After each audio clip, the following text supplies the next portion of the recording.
Tzadi Ches, the daf for the first day of Chol HaMoyed Sukkos. So we pick it up on the bottom of Tzadi Zayin Amid Beis. We just finished learning a Mishnah in which the Mishnah differentiated between a woman selling part or all of her ksuba with relation to when she's going to forfeit her mizaynes. The Tanakama taught us that once she sells part of her ksuba, then leitimkar sashar elabit bezdin, she cannot sell the remainder only in bezdin, which Rashi points out is really code words for teaching us that she no longer gets her mizaynes. The Gemara that we ended off with yesterday pointed out that this is Shitas Rav Shimon, that once she sells part of her ksuba, she loses her mizaynes. Picking up from that point, says the Gemara Lememra. This seemingly teaches us Rav Shimon Savar Deloya Amrina mixes kasef kikola kasef. From the fact that Rav Shimon says that once she collects part of her ksuba, she lost her entire mizaynes. That also Rav Shimon holds that mixes kasef is not kikola kasef. Let's look at Rashi to explain. Says Rashi, 7 lines to the bottom. Loya Amrina mixes kasef. She still has something. You do not say that since she still has mixas, therefore she still should have kol, and therefore she should still get mezainis. So from the fact that Rav Shimon held that once she collects mixas, she loses her mezainis, shows that Rav Shimon does not hold mixas kesef kikol, that having mixas, that's the detail, it's a bit maybe counterintuitive to some, that having mixas is not like having kol.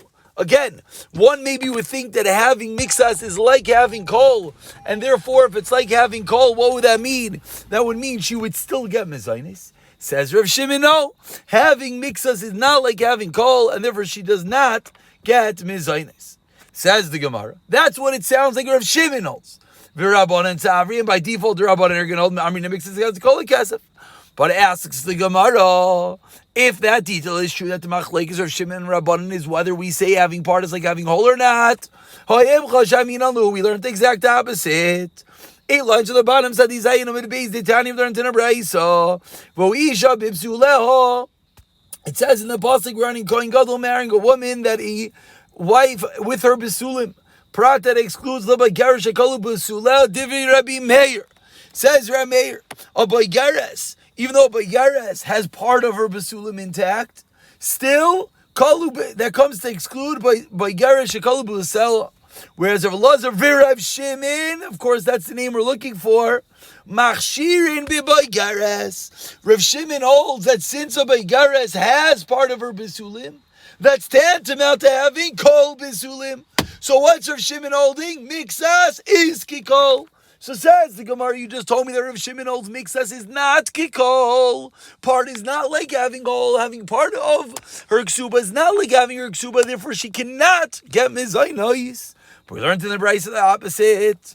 Answers the Gemara, an answer that I'm sure is a little bit inkling and irking people, that the comparison between these two cases is not so simple. Hasan Bekarai Bligi. Over there by the Kohen Gadol, we're learning about pasuk. It's a machlekes Rav Meir versus Rav Elazar of Shimon, how to learn up the pasuk of Huisha bibisuleho. There are mayors of her besulah afilu mixes besulim. Meaning, the details over there have nothing to do with the machlekes of mixes kasef kikola kasef. Has nothing to do with the yisaidis the kedina of Shimon, that having part is like having whole. Because over there it says in the Torah Huisha bibisuleho. So Meir holds when the Torah says the word bisulah, that Kohen Gadol has to marry a besulah. Afilu mixes besulim. Bisulah. When you use the word bisulah, her bisulim, adika kulu, she has to have entirely. Bisulim, bibisulah, bikedarkin shalom kedarkalai. The fact that it says bibisulah, that teaches us that she has to lose her bisulim bikedarka. But if she loses them shaloi kedarka, if she was ma'anest or bia shaloi kedarka, she's still allowed to marry Kohen Gadol, says Rav Meir. Rav Elazar, Rav Shimon, Savri, bisula shleima mashma. Number one is where bisula comes to teach me a complete bisula. Bisula, afilu mixas bisulam. And then, as we turn over to today's daf said Yichasam et Aleph, Bibisulah sheikol bisulah kaimin. That Bibisulah teaches you have to have them all intact. The highlighting is not working. Apologize. Okay. I don't know what's going on over here. I guess we'll have to do this without the highlighting. Bein b'kedarka, bein shaloi kedarka. Bisulah teaches us she has to have all her ksulim, whether kedarka shaloi kedarka.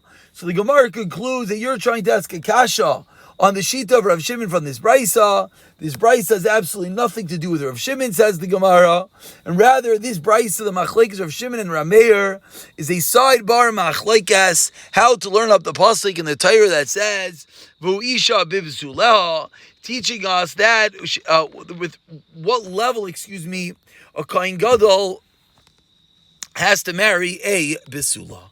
And as the top Rashi points out, Besula Kayamim, Linin Bi'ila Shaloi Nivala Afilu Shaloi Kedarka. Okay, let's continue. 2 lines down. I apologize. The highlighting has mysteriously stopped working, so we're going to have to leave it and move on. Says the Gemara, let's continue upon this theme of whether partial payment of the ksuba, like we learned in the Mishnah, when she collects part of it, does that disallow her from getting the mezainais, as we saw machlekes in the Mishnah? Says the Gemara, so there was a woman. There was a woman that grabbed a kisa de kaspa, a silver goblet for ksuba. And as the second Rashi points out, and there was not a sheer ksuba. Okay, I'm going to stop trying to get this highlighting in place because it's messing up the screen. So we're just going to leave it. And again, anyone who's following from their screens shall see that we're 3 lines down. Okay, we'll zoom a little bit deeper in. That should help, and that's all. Okay. There was a woman that grabbed the silver goblet as her ksuba katava mizaini, and then afterwards she claimed mizainais. And as again the second Rashi points out that the silver goblet was not worth her entire ksuba. This is a case of a woman that collected partial payment of her ksuba. Now she wants mizainais. Says Rava, go and pay her mizainais. Lest the chash lahad Rav Shimon Damar, because no one holds to the opinion of Rav Shimon that says Lo ya'amrina mixas kesef kekol kesef, and therefore she does not forfeit her right to the mizainais, and rather, even though she collected part of her ksuba, she still gets the mizainais. Shalei Rabba Brei Rabba Ravasi, 8 lines down, sends Rabba, the son of Rabba to Ravasi, Mecharesh Shalei bebezdin. Continuing this theme of a woman selling the estate, the almana selling the estate, shaloi bebezdin, not in bezdin, asks Rabbah, does she need to subsequently swear, as Rashi 2 lines into the Rashis, or 3 lines in says, sholikavsa yaiser? Does she have to make a shvuah, I didn't collect anything else, or not? Ask the Gemara, v'tibai lach achraza. Why are you asking if she has to make a shvuah? Why don't you ask, does she need to announce that she is selling the ksuba? Amar lei, so he responded, achraza lo kami baili. Whether she needs to announce that she's selling the ksuba, that wasn't a shayla. Why not? Amar Rav Zira, Amar Rav Nachman, almana sheshama liatzma v'almana evaluated a field of the estate. And she says, that field is worth $1,000. My ksuba is $1,000. I'm going to take the field in payment on my ksuba. Loi asasav loi klum. What she does is meaningless. She cannot go and collect that field. It's not considered that she took ownership, and it still belongs to the same. So explains the Gemara. Hey chidami, what is this case? Ida achres. If she made an announcement, who wants to come and buy this field? And then instead of selling it for the $1,000, she says, I'm not going to sell it. I'm going to take it for myself. Says the Gemara. So why doesn't that work? That's a very good classical case. That it's why she has to sell it and then take the $1,000. It's the same thing. So if she made a achraz, if she announced it, of course it's good. So for the fact that the Brisa says it's not good, what must the case be that she did not sell it? And from here we see, because she took it for herself. That's why it doesn't work. Halachar mashasa asa. But if she sold it to someone else, then it would work. So says the Gemara, we seemingly have a raya that she does not need to announce it. We just asked, why are you, Rabbah, having a shayla about Shavua? Why don't you, Rabbah, ask if she has to make a hachraza? Explains the Gemara. You know why? Because it's clear that she does not have to make a hachraza. As we see clearly from this brisa, the loy achriz, and it's going to work. Says the Gemara, no. La'ilam, really, I'll tell you, the achriz. Really, she did make the achraza. Really, she did announce that she's going to sell it. Uda'amri la. So if she announced that she's selling it, so ask the Gemara, so why does it not work? Why do we just say that it would not work? What's the problem? Just like she could sell it for $1,000 and take the cash, why can't she just take it for herself? So excuse me. And the reason why it does not work is because though Yosaimim could say to her, who accepted this for you? As Rashi says, 2 lines into the narrow lines, Mimi kabalta mechirazu, who accepted this sale? Loi bebezin, loi mi Yosaimim. And therefore, there's no mechanics that allows this piece of land to leave the rishus of this Yisaimim and goes into her own rishus. But in this scenario that she sold it to someone else, then there's someone else that made an acquisition, and then it's going to work. So explains the Gemara that really I can tell you that she made an announcement, and still it's not going to work for herself. And the Gemara proves this detail. There was someone that they were mafke, they gave a pekad, and they gave a deposit by him, a cup of some wood of Yisaimim. She went and she evaluated it for herself, for 400 zuz. Akir went up, also came the Rava and Amar Lei Man Samacha. Rava said, Shkoyach, you went and you evaluated and you took the value for yourself. Who told you could do that? So we see that there's a precedent for this Yisaid that we could tell her, just like we could tell these people who took it for yourself. And therefore proves the Gemara that really we do not have a raya whether it's a chraza or not, would work or not. Says the Gemara, V'helchasa, so Lamaisa, at the end of the day, we have 2 shaylas. Does she need to make a shavua if she sells it out to the Bezdin? And would she need to make a achraza? And says the Gemara, V'helchasa tzricha shavua, ve'enai tzricha hachraza. So concludes the Gemara that yes, we would make her swear, but no, she does not have to announce before she sells this piece of land, and rather she could just evaluate it and take it for herself. And we continue with the Mishnah on the bottom of Sadi Chesam and Aleph. Again, apologies as to the lack of highlighting. I'm not sure what happened over here. Almana sha'isa Kesubos masayim. We have an almana. Her husband dies, and her ksuba is $200. So what does she do? She goes to the estate of her late husband, and she sells a field that was worth $100 for $200. She got a good buyer. Or the opposite. Shava masayim. She takes a field that's worth $200. Bimana. She sells it for $100. So 2 different ways that there was some level of a $200 ksuba collection over here. Either the field was actually worth $200, or no, the field was worth $100 and she sold it for $200. Says the Mishnah, niskab ksubasa. In both cases, it's considered that she got her ksuba, even though in one case she walks away with $200, which is what her ksuba was, and one case she only walked away with $100. Says the Mishnah, she accepts her ksuba. The Gemara will explain. Let's say her ksuba was 100, and she took a piece of land that was worth 101 and sold it for 100. Machra batal. The sale's batal. Afilu yomer zachzer dinar liyarshim. Even if she says, I'm going to return the dinar to the Yarshim, what's the problem? Still, Machra Batal, says the Mishnah, she took land of 101, she's only entitled to 100, the Mechira is Batal. Continues the Mishnah on the first wide line.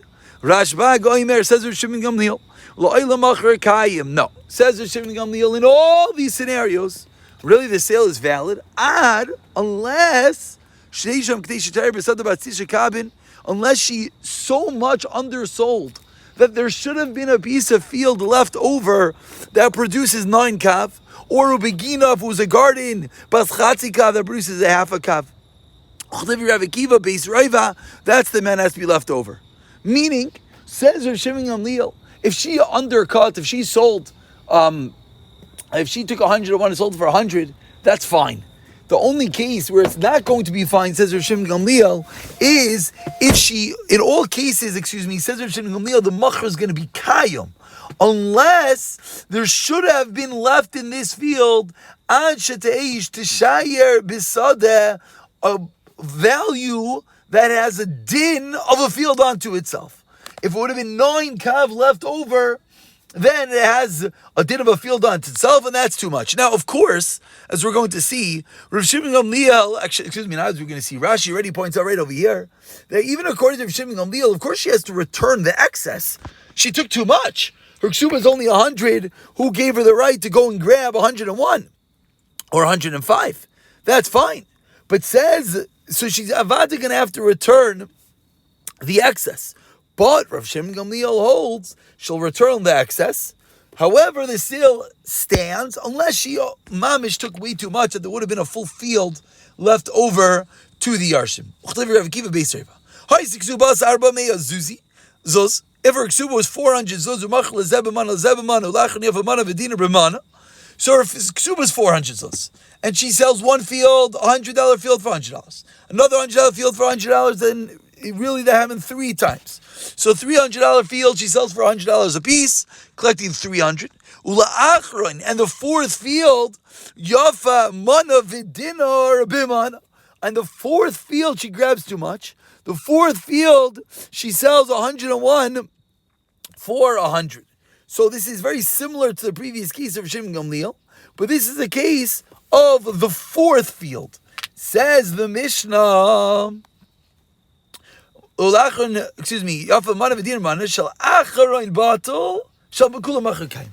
final sale is batal, but the first 3 sales is kaim. Okay, so that's the Mishnah. End of the Mishnah. This Rabbi Kiva, Shimon Gamliel, what exactly is the Chiddush of Rabbi Kiva? The final case of the Mishnah. We have to see what the Chiddush is, but let's get on to there. Says the Gemara. Says the Mishnah. Let's go into that first case, which of course was a bit difficult. She sells 100 for 200 or 200 for 100. Said the Mishnah, in both cases she has accepted her ksuba. Says the Gemara, I don't understand. If she sells a $200 field for $100, why is it that it's as if she got her ksuba even though she only walks away with $100? Ta'amri la, because the Yisayim say to her, at ifsadata. You lost. You took this field that was worth $200. You sold it for $100. I'm sorry that you only walk away with $100, but you caused loss to yourself, and therefore, there's nothing we could do for you. But I asked the Gemara, I don't understand. So when she takes a field of 100 and she sells it for 200, nami tema anaravachna. So she should be able to say back to the Yisayim, just like before you said I lost, because we're going to go with what the value of the field was. So right now the value of the field is 100. Who cares that I sold it for 200? I'm a good businesswoman. I should get the extra 100, and you have to still pay me $100 of the ksuva. Amar Rav Nachman, Amar Rav Ravua. Says Rav Nachman, Rav Ravua, as we turn over to Sadiches Amar Beis. Kan Shana Rabbi. Here Rabbi taught us Hakol Lebal Hamois. Here Rabbi taught us, and as we'll see, this is going to be Rabbi learning like the opinion of Rav Yosi. Everything goes to the Baal Hamois. So let's see one Rashi, which really paved the way for this whole Amid Beis, a nice short Amid Beis. Says the second Rashi in the Amid, Hakol Balamais. Hashaleach shluchay l'shuk l'schayra. Someone sells a shliach, someone sends a messenger to the marketplace to buy something for him. V'lokach v'zol, and he buys for cheap. Hakol Balamais. Lo matzilem elei alar arvichi. I gave Reuven $100. They tell him, please go to the shuk and buy me 100 apples. We'll have to see if this case is precise, but let's leave that for now. And he goes to the shuk and he finds apples, not for $1 a piece, but rather, I told him to buy $100 of apples. And he finds apples for, I shouldn't say that, Let's not be too precise in the case. I say to buy 100 apples, let's say, and he finds apples for 50 cents. So he goes and he only spends $50. So who makes the extra $50? That's the question. Whether the case is that he bought extra apples or he returned the money, whatever the case is, who gains in such a scenario? So says Rabbi, Kan Shana Rabbi, Hakol Lebal Hamais. The one that is the owner of the money, the Mishaleach, the sender, myself in the case that we just said, I gain, not Reuven. Kid Tanya has learned in a Braisa. Again, we're on the top line of Sadi Chasim base. Apologies, the highlighting is still not working. If he adds on one of his own, Hakol L'Shliach Divi Rabbi Yehuda. So Rabbi Yehuda argues, and Rabbi Yehuda says, in a scenario similar to that which we just said, says Rabbi Yehuda, if the shliach walks away with more than he was supposed to, he gets an extra apple, let's call it. Hakol shliach, the shliach wins, he gets the extra, says Rabbi Yehuda. Rabbi Yosi Omer, no, cholkin. They split it. They get an extra apple, they split it 50-50. Before we continue proving this is the Shita of Rabbi, the Gemara interjects and asks, V'atanya, we learned in a Braisa, Rabbi Yosi Omer, Hakol Bal Hamois. So what does Rabbi Yosi hold? Does Rabbi Yosi hold we split it? Or does Rabbi Yosi hold everything goes to the owner of the money, the Mishalech, the sender?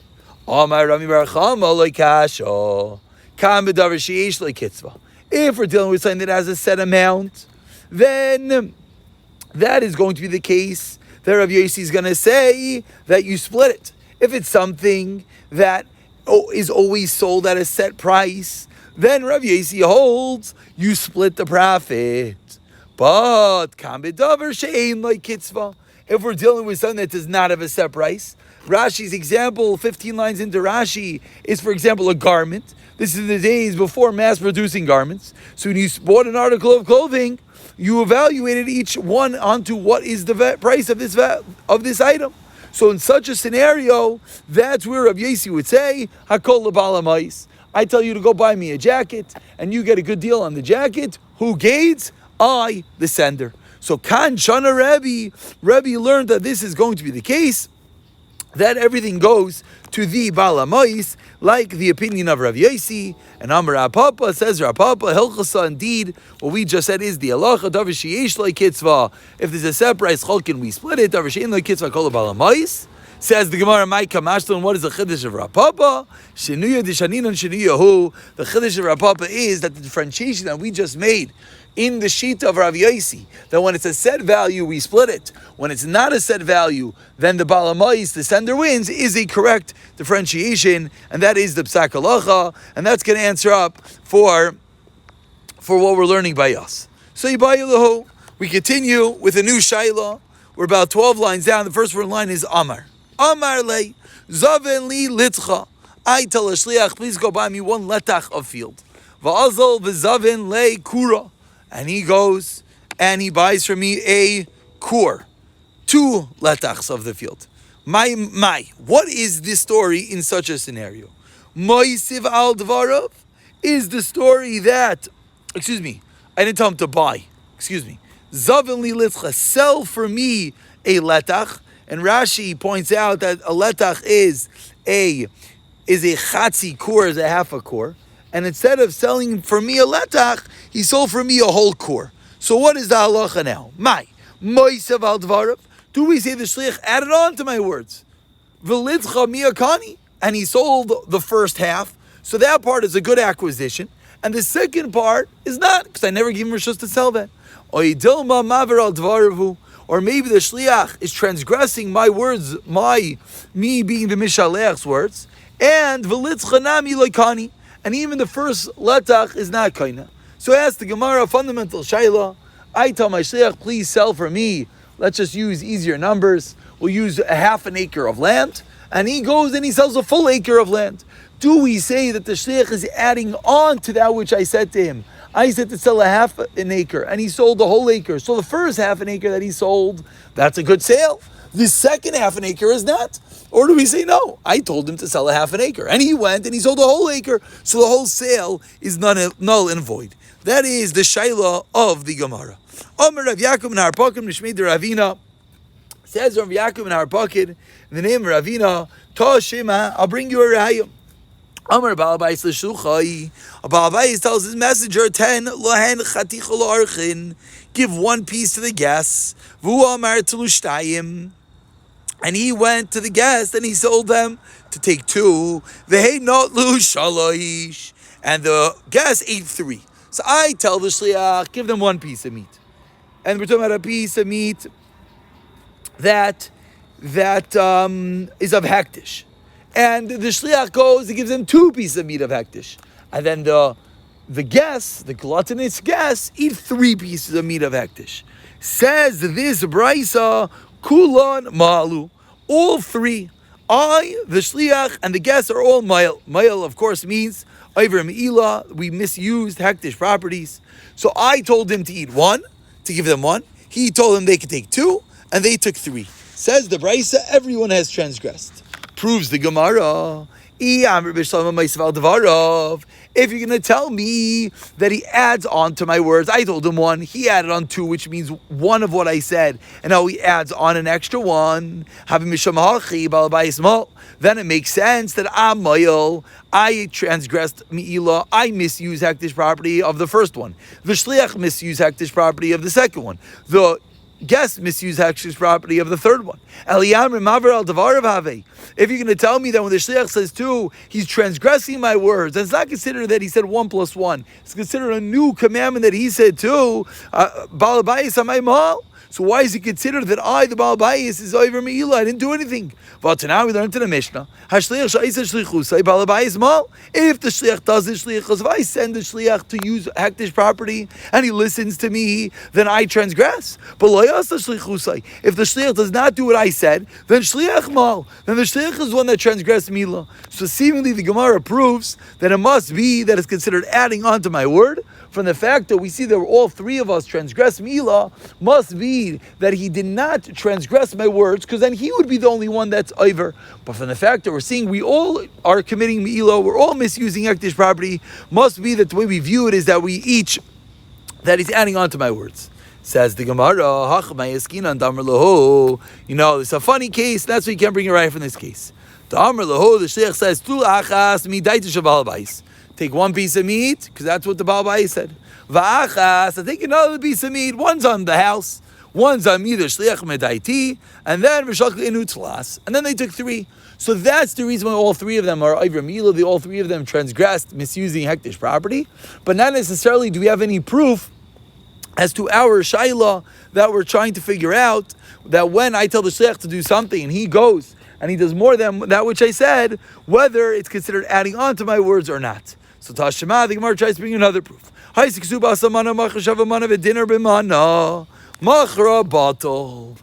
the Gemara, if she has a ksuba of a mana and she sells 101 for 100, the sale is batal. My love, says the Gemara, is the case that Tomba Zavin Shavim Mana Vidinar Bimana Vidinar. Seemingly the case is that she took a piece of field of 101 and she sold it for 101. Umay b'mana, and what did the Mishnah mean that she sold it for a mana? What that meant was mana shelah, meant that she keeps a mana. Umay afilu, and what does it mean? Even if she says she's going to return the excess, afilu yemers excess adina liyarshin b'dina mikarkai. Even if she says I'll return a piece of land to the yarshim. V'katani, and what did the Mishnah say? Machra batal. The Mishnah taught us that the sale is no good.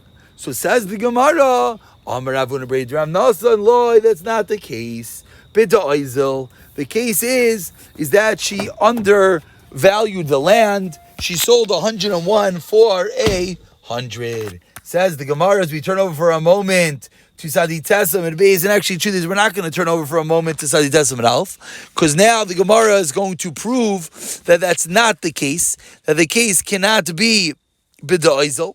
Why? Because Habid Seifa Midaizel, the Gemara says, Habiresha Bidaizel, and therefore we're going to have to come on to a new way of learning it.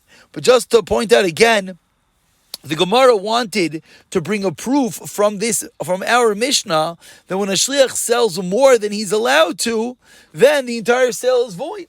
Because we saw in our Mishnah, she seemingly is selling 101 for 101. And the Mishnah said, Machra Batal. So the Hava mean of the Gemara's Raya was that any time one sells something more, then it's Batal. The Gemara's answer is no, she didn't sell more, but rather she is undervalued. She sold 101 for 100, and that's the reason why it's machar batal. But we do not necessarily have a raya to our case that when someone transgresses the words of the Mishaleach, we'll pick it up from the top of Sadi Tesam.